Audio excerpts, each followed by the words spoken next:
السلام علیکم ورحمۃ اللہ وبرکاتہ نحمدہ ونصلی علی رسولہ الکریم اما بعد فاعوذ باللہ من الشیطان الرجیم بسم اللہ الرحمن الرحیم رب اشرح لی صدری ویسر لی امری واحلل عقدۃ من لسانی یفقہوا قولی رب زدنی علما رب زدنی علما رب زدنی علما۔ آج میں مسلسل ایک پوچھے جانے والے سوال کے جواب میں آپ سے مخاطب ہوں۔ سوال یہ ہے کہ کیا غیر مسلم کے لیے بخشش کی دعا کی جا سکتی ہے؟ کیا غیر مسلم جنت میں داخل ہوں گے؟ تو قرآن و سنت کی روشنی میں آپ کی رہنمائی کرنے کی کوشش کرتی ہوں۔ اللہ تعالیٰ قرآن پاک میں نبی صلی اللہ علیہ وآلہ وسلم سے ایک موقع پر جب ان کے ایک جلیل القدر صحابی کے والد انتقال کر گئے، جو کہ منافقین میں سے تھے، صحابہ کرام کے بے جا نبی صلی اللہ علیہ وسلم کو منع کرنے کے باوجود حضرت عمر نے آپ صلی اللہ علیہ وسلم کو اس کی نماز جنازہ پڑھانے سے روکنے کے باوجود آپ صلی اللہ علیہ وسلم نے اس کی نماز جنازہ پڑھائی۔ کس لیے؟ ان کا بیٹا کیونکہ مخلص، موحد اور آپ صلی اللہ علیہ وسلم کا سچا ساتھی تھا، ان کی دلجوئی کے لیے آپ نے اس کا جنازہ پڑھایا۔ حالانکہ نبی صلی اللہ علیہ وسلم کو معلوم تھا کہ یہ پکا منافق آدمی ہے، یہ صرف نام کا مسلمان تھا مگر اندر سے اس کی ساری ہمدردیاں کافروں کے ساتھ تھی، مشرکین کے ساتھ تھی۔ تو اللہ تعالیٰ نے نبی صلی اللہ علیہ وآلہ وسلم کو وحی کے ذریعے سے منع کر دیا۔ جنازہ تو ہو چکا تھا مگر اس کے بعد وحی آ گئی۔ اللہ تعالیٰ نے سورہ توبہ کی یہ آیت نازل کی، استغفر لہم او لا تستغفر لہم ان تستغفر لهم 70 مرة فلن يغفر الله لهم ذلك بأنهم كفروا بالله ورسوله والله لا يهدي القوم الفاسقين۔ تو ان کے لیے استغفار کر یا نہ کر، اگر تو 70 مرتبہ بھی ان کے لیے استغفار کرے تو بھی اللہ انہیں ہرگز نہ بخشے گا، یہ اس لیے کہ انہوں نے اللہ اور اس کے رسول سے کفر کیا ہے۔ ایسے فاسق لوگوں کو اللہ ہدایت نہیں دیتا۔ اب اکثر ہمارے اپنے ہی مسلمان ساتھی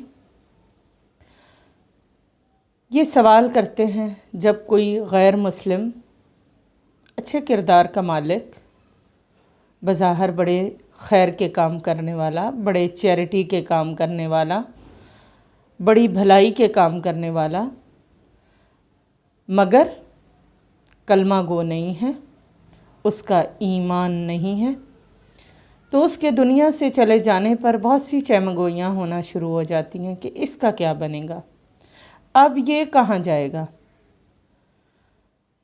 تو دیکھیں، جنت میں داخلے کے لیے جو پہلی شرط بتا دی گئی ہے وہ ایمان ہے۔ ایمان کے بغیر جنت میں داخلہ ممکن نہیں ہے اگر ایمان نہیں، چاہے ہم جتنے بھی خیر اور بھلائی کے کام کر رہے ہیں، جنت میں داخلہ ممکن نہیں ہے۔ تو نبی صلی اللہ علیہ وسلم کو بھی منع کر دیا گیا کہ آئندہ سے کبھی بھی ایسے منافق یا کافر یا فاسق انسان کے لیے بخشش کی دعا ہرگز نہ کرنا، یعنی کتنی ہی کثرت سے ان کے لیے تو استغفار کر لے، اللہ تعالیٰ اسے ہرگز معاف نہیں فرمائے گا۔ اس سے یہ معلوم ہوا کہ اگر ایمان اور عمل صالح ساتھ نہیں ہے تو نجات ممکن نہیں، پھر جنت میں داخلہ پاسبل نہیں ہے، ممکن نہیں ہے، اور اس کے جانے کے بعد اس کی بخشش کی دعا بھی نہیں کر سکتے، کیونکہ اللہ تعالیٰ نے نبی صلی اللہ علیہ وسلم کو ایک طرح سے منع کر دیا، نہیں، بخشش نہیں ہوگی۔ آپ دیکھ لیں، اللہ تعالیٰ نے پیغمبروں کو ایک دعا دی ہے، ہر پیغمبر کی ایک 100% قبول ہونے والی دعا ہے۔ ابراہیم علیہ السلام نے اپنے والد کے لیے وہ دعا رکھی، ان کے والد آزر مشرک تھے، انہوں نے اللہ تعالیٰ سے کہا کہ اللہ میرے باپ کو میرے سامنے جہنم میں ڈال کر مجھے رسوا نہ کر۔ اللہ تعالیٰ نے فرمایا نہیں، میں کافروں کو جنت میں نہیں ڈال سکتا، کیونکہ کافروں کے لیے جنت میں نے حرام کی ہوئی ہے، لہٰذا ابراہیم علیہ السلام کے والد آزر کو بچھو کی شکل میں جہنم کے اندر داخل کر دیا جائے گا۔ پھر اسی طرح نوح علیہ السلام اپنے بیٹے کو بچانے کے لیے اللہ سے دعا کرتے ہیں، تو اللہ تعالیٰ کہتے ہیں کہ اس کے عمل نیک نہیں ہیں، یہ تمہارے گھر والوں میں سے نہیں ہے، لہٰذا اس کی نجات نہ ہوئی اور وہ ہلاک ہو گیا۔ اسی طرح مسلمانوں کے علاوہ، اسلام کے علاوہ جو کوئی بھی دین لے کر آئے، چاہے وہ ہندو ہے، عیسائی ہے، یہودی ہے، نصرانی ہے، پادری ہے، وہ کسی بھی مذہب سے تعلق رکھتا ہے، اس کا جنت میں داخلہ ممکن نہیں ہے۔ اس کے لیے آپ کے سامنے قرآن پاک کی ایک اور سورت رکھتی ہوں جس میں مزید وضاحت کر دی گئی۔ سورۃ العصر ہے، اللہ تعالیٰ فرماتے ہیں والعصر، قسم ہے زمانے کی، ان الانسان لفی خسر، بے شک انسان نقصان میں ہے، خسارے میں ہے، الا الذین، سوائے ان لوگوں کے، مگر وہ لوگ کون؟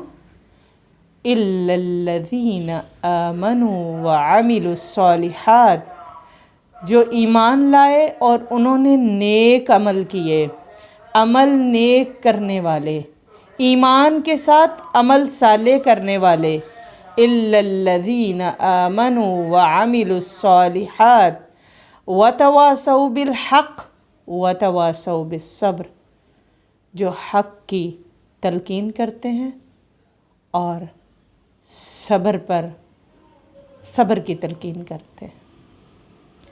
تو جنت میں داخلے کے لیے 4 شرائط کا ہونا ضروری ہے، اور وہ 4 شرائط کیا ہیں؟ ایمان، عمل صالح، وتواصوا بالحق وتواصوا بالصبر۔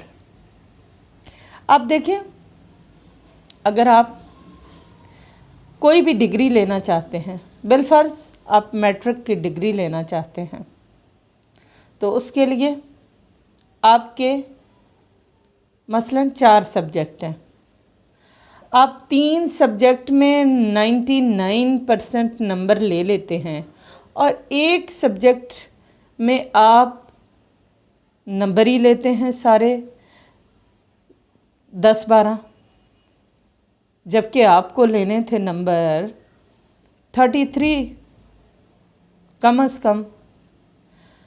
اب کیونکہ آپ کے 3 سبجیکٹ میں تو 99 نمبر ہیں اور ایک میں 33 ہے، تو کیا آپ کو میٹرک کی ڈگری دے دینی چاہیے؟ سمپل جواب ہوگا نہیں، کیونکہ آپ نے ایک سبجیکٹ پاس نہیں کیا۔ اسی طرح جنت میں داخلے کے لیے بھی یہ 4 چیزیں ہونی ضروری ہیں: ایمان، عمل صالح، وتواصوا بالحق وتواصوا بالصبر۔ ان میں سے کوئی ایک بھی مسنگ ہے تو جنت میں داخلہ ممکن نہیں ہے۔